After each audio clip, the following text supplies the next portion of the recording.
শাকিব খান ব্যস্ত রংবাজ ছবির শুটিং নিয়ে। এরপর তিনি যাবেন লন্ডনে, সেখানে কোরবানি ঈদের জন্য আরেকটি ছবির শুটিং করবেন। ওই ছবির নাম চালবাজ। লন্ডন থেকে ফিরবেন জুলাই মাসের প্রথম দিকে। ফিরে কলকাতায় অন্য ছবির কাজ করতে যাবেন।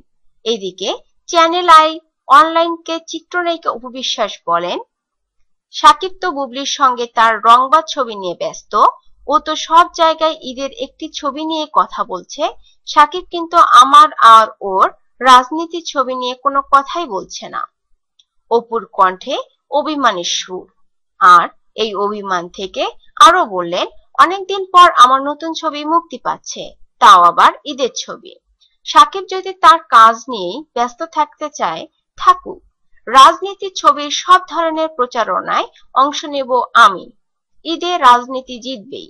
হ্যাঁ, শাকিব খানকে ছাড়াই রাজনীতি নিয়ে মাঠে নামছেন অপু বিশ্বাস। জানালেন, আগামীকাল বুধবার এ ছবির টিজার ও গান ইউটিউবে মুক্তি পাবে।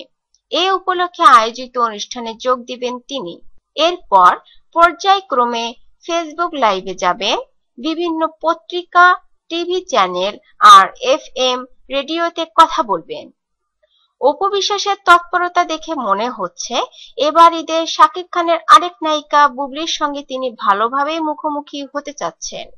তিনি চান প্রচারণা আর সাফল্যের ব্যাপারে রংবাজ থেকে যেন রাজনীতি এতটুকু পিছিয়ে না পড়ে।